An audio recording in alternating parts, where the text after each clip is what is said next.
Hi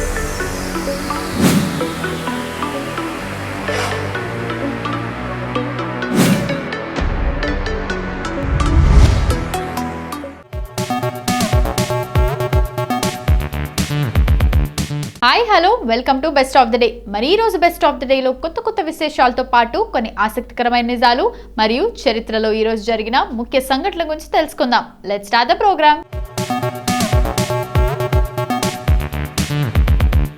ముందుగా ప్రపంచ వన్యప్రాణుల దినోత్సవం గురించి చెప్పుకుందాం. ప్రతి సంవత్సరం మార్చి 3వ తేదీన ప్రపంచవ్యాప్తంగా వరల్డ్ వైల్డ్ లైఫ్ డే, ప్రపంచ వన్యప్రాణి దినోత్సవం జరుపుకుంటారు. భూమిపై ఉన్న వైవిధ్యభరితమైన జంతువులు, మొక్కల గురించి అవగాహన కల్పించడానికి మరియు వాటి సంరక్షణకు తీసుకోవాల్సిన చర్యలను గుర్తు చేయడానికి ఈ రోజును కేటాయించారు. ప్రారంభం 2013 డిసెంబర్ 20న ఐక్యరాజ్యసమితి సాధారణ సభ మార్చి 3ను ప్రపంచ వన్యప్రాణి దినోత్సవంగా ప్రకటించింది. కారణం 1973 మార్చి 3న సైట్స్ వన్యప్రాణుల అంతర్జాతీయ వాణిజ్య నియంత్రణ ఒప్పందంపై సంతకాలు జరిగాయి. ఆ చారిత్రక రోజుకు గుర్తుగా దీనిని జరుపుకుంటారు. ప్రతి ఏటా ఒక ప్రత్యేక అంశంపై అవగాహన కల్పిస్తారు. 2026 సంవత్సరానికి గాను నిర్ణయించిన థీమ్ ఔషధ మరియు సుగంధ మొక్కలు, ఆరోగ్యం, వారసత్వం మరియు జీవనోపాధిని కాపాడుకోవటం. ఈ ఏడాది ప్రత్యేకంగా మన ఆరోగ్యం కోసం మనం ఉపయోగించే మొక్కలు, తులసి, కలబంద, వేప వంటివి సుగంధ ద్రవ్యాల మొక్కల రక్షణపై దృష్టి సారించారు. ఈ రోజు ప్రాముఖ్యత అంతరించిపోతున్న జాతులు. పులులు, ఏనుగులు, ఖడ్గమృగాల వంటి అంతరించిపోతున్న వన్యప్రాణులను వేటగాళ్ల నుండి కాపాడటం. పర్యావరణ సమతుల్యత. అడవులు, జంతువులు క్షేమంగా ఉంటేనే మానవ మనుగడ సాధ్యమని చాటి చెప్పటం. నేరాల నియంత్రణ. వన్యప్రాణుల అక్రమ రవాణాకు వ్యతిరేకంగా పోరాటం. అవగాహన. వన్యప్రాణుల ప్రాముఖ్యత గురించి సోషల్ మీడియా ద్వారా లేదా చర్చల ద్వారా ఇతరులకు తెలియజేయటం. ప్లాస్టిక్ తగ్గించటం. సముద్ర మరియు అటవీ ప్రాణులకు ముప్పుగా మారిన ప్లాస్టిక్ వాడకాన్ని తగ్గించటం. వన్యప్రాణుల ఉత్పత్తులను బహిష్కరించటం. జంతువుల చర్మం, దంతాలు లేదా ఎముకలతో చేసిన వస్తువులను కొనకుండా ఉండటం. వన్యప్రాణులు లేని ప్రపంచం మనుషులకు సురక్షితం కాదు. ప్రకృతిని కాపాడటం అంటే మనల్ని మనం కాపాడుకోవటమే.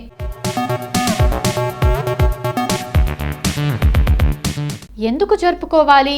వన్యప్రాణులు కేవలం అడవుల్లో ఉండే జంతువులు మాత్రమే కాదు, అవి భూమి యొక్క పర్యావరణ సమతుల్యతను కాపాడతాయి. పక్షులు మరియు కీటకాలు పరాగ సంపర్కం ద్వారా ఆహారోత్పత్తికి సహాయపడతాయి. అడవి జంతువులు అడవుల విస్తరణకు, నేల సారవంతం కావటానికి పరోక్షంగా తోడ్పడతాయి. అంతరించిపోతున్న జాతుల జాబితా. ప్రపంచవ్యాప్తంగా సుమారు 8400 కంటే ఎక్కువ వన్యప్రాణుల జాతులు తీవ్రంగా అంతరించిపోయే దశలో ఉన్నాయని ఐక్యరాజ్య సమితి గణాంకాలు చెబుతున్నాయి. మరో 30,000 జాతులు అంతరించిపోవటానికి దగ్గరలో ఉన్నాయి. ఈ రోజున ముఖ్యంగా వీటి రక్షణపై ప్రణాళికలు రూపొందిస్తారు. భారతదేశంలో వన్యప్రాణుల సంరక్షణ. మన దేశంలో వన్యప్రాణుల రక్షణ కోసం కొన్ని కఠినమైన చట్టాలు మరియు అద్భుతమైన ప్రాజెక్టులు ఉన్నాయి. వన్యప్రాణి సంరక్షణ చట్టం 1972. దీని ప్రకారం అడవి జంతువులను వేటాడటం లేదా చంపటం నేరం. Project tiger. పులుల సంఖ్యను పెంచడంలో భారత్ ప్రపంచంలోనే అగ్రస్థానంలో ఉంది. Project elephant. ఏనుగుల సంరక్షణ, వాటి ఆవాసాల రక్షణ కోసం దీనిని ప్రారంభించారు. వన్యప్రాణుల అక్రమ రవాణా. ప్రపంచవ్యాప్తంగా డ్రగ్స్, ఆయుధాల అక్రమ రవాణా తర్వాత అతిపెద్ద నేరం వన్యప్రాణుల స్మగ్లింగ్. ఏనుగు దంతాలు, పులి చర్మం, ఎర్రచందనం, అరుదైన పక్షులు మరియు తాబేళ్ల కోసం స్మగ్లర్లు వన్యప్రాణులను హతమారుస్తుంటారు.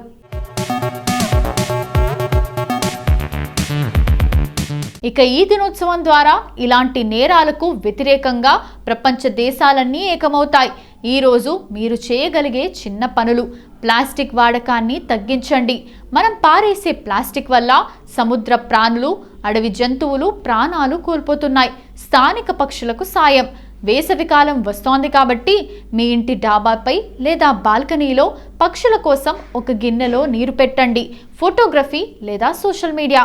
వన్యప్రాణుల అందాన్ని ఫోటోల ద్వారా ఇతరులకు చూపిస్తూ వాటిని కాపాడవలసిన అవసరాన్ని తెలియజేయండి. ఇప్పటి వరకు ప్రపంచ వన్యప్రాణుల దినోత్సవం గురించి మనకు తెలియని కొన్ని ఆసక్తికరమైన నిజాలు తెలుసుకున్నాం కదా. మరి మార్చి 3వ తేదీన ఒక్కసారి చరిత్రలోకి వెళ్ళి చూస్తే ఎంతో మంది ప్రముఖుల జన్మాలు జరిగాయి. మరి ఒక్కసారి చరిత్ర పుటల్లోకి వెళ్ళి నేడు జన్మించిన ప్రముఖులు ఎవరో తెలుసుకుందాం రండి. భారత పారిశ్రామిక పితామహుడిగా పిలువబడే జంషెడ్జీ నుసర్వాన్జీ టాటా మార్చి 3, 1839న గుజరాత్లోని నవ్సారీలో ఒక పార్సీ కుటుంబంలో జన్మించారు. భారతదేశం కేవలం వ్యవసాయం మీద మాత్రమే ఆధారపడకూడదని, పారిశ్రామికంగా ఎదిగితేనే దేశానికి నిజమైన స్వాతంత్రం వస్తుందని ఆయన బలంగా నమ్మారు. జంషెడ్జీ టాటా తన జీవితంలో 4 గొప్ప కలలు కన్నారు. ఆయన మరణాంతరం ఆయన వారసులు వాటిని పూర్తి చేశారు. టాటా స్టీల్ ఆసియాలోనే మొదటి ప్రైవేట్ స్టీల్ ప్లాంట్ను జంషెడ్పూర్లో స్థాపించారు. IISc బెంగళూరులోని ఇండియన్ ఇన్స్టిట్యూట్ ఆఫ్ సైన్స్ స్థాపనకు ఆయనే పునాది వేశారు. దేశంలో శాస్త్ర విజ్ఞానం పెరగాలని ఆయన ఆశించారు.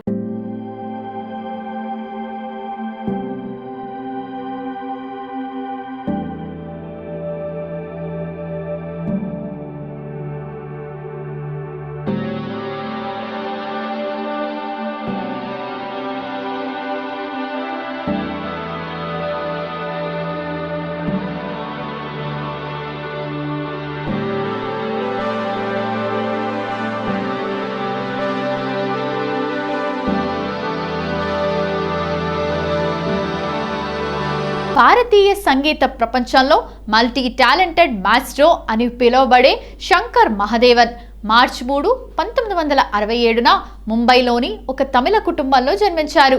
ఆయన కేవలం గాయకుడే కాదు, గొప్ప సంగీత దర్శకుడు కూడా. చిత్ర పరిశ్రమలోకి రాకముందు ఆయన సాఫ్ట్వేర్ ఇంజనీర్గా పనిచేశారు. శంకర్ మహదేవన్ పేరు వినగానే అందరికీ గుర్తొచ్చేది ఆయన బ్రీత్లెస్ ఆల్బమ్.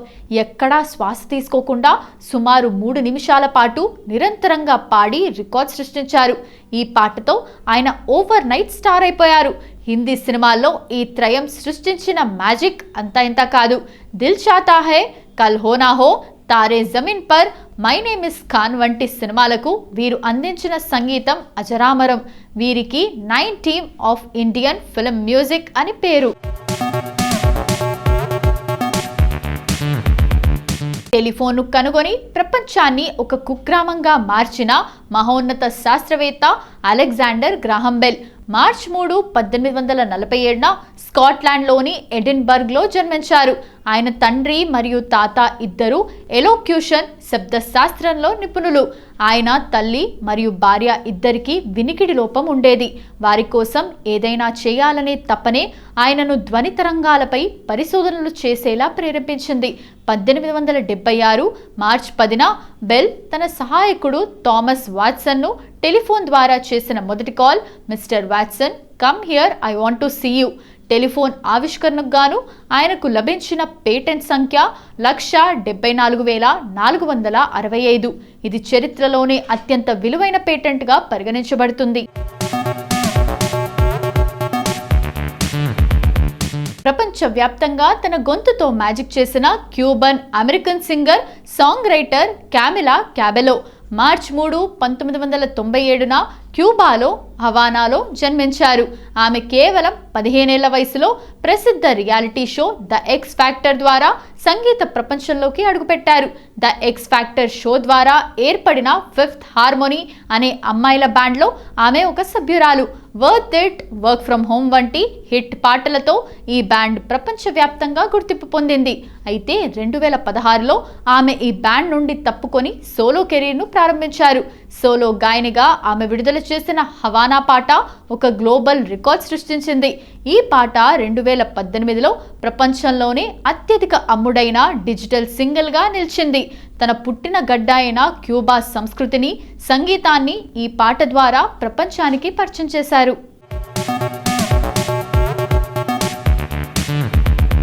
హాలీవుడ్ నటి, మోడల్, నిర్మాత అయిన జెసికా బిల్ ఆమె తన నటనతోనే కాకుండా తన ఫిట్నెస్, సామాజిక స్పృహతో కూడా ఎంతో మందికి స్ఫూర్తిగా నిలుస్తున్నారు. మార్చి 3, 1982న అమెరికాలోని మినెసోటాలో జన్మించారు. ఆమె కేవలం 14 ఏళ్ల వయసులోనే సెవెంత్ హెవెన్ అనే ప్రసిద్ధ టీవీ సిరీస్లో మేరీ కామ్డెన్ పాత్రతో ఇంటింటికి పరిచయమయ్యారు. ఆమె కెరీర్లో కొన్ని ముఖ్యమైన సినిమాలు ది టెక్సస్ చైన్సా మసాక్రే. ఈ హారర్ సినిమా ఆమెను హాలీవుడ్ కమర్షియల్ స్టార్గా నిలబెట్టింది. ద ఇల్యూజనిస్ట్, ఇందులో ఎడ్వర్డ్ నార్టన్ సరసన ఆమె చేసిన నటనకు విమర్శకుల ప్రశంసలు దక్కాయి. బ్లేడ్ ట్రినిటీ, ఈ సినిమా కోసం ఆమె చేసిన యాక్షన్ సీక్వెన్స్లు ఆమె ఫిట్నెస్ను ప్రపంచానికి చాటాయి. సో ఇదండి ఇవాల్టి బెస్ట్ ఆఫ్ ది ఎపిసోడ్. ఈ ఎపిసోడ్ అనేది ఈ రోజుకు సంబంధించిన కొన్ని ఆసక్తికరమైన విశేషాలు తెలుసుకోవడానికి ఉపయోగపడిందని అనుకుంటూ మళ్ళీ రేపటి ఎపిసోడ్లో కలుద్దాం.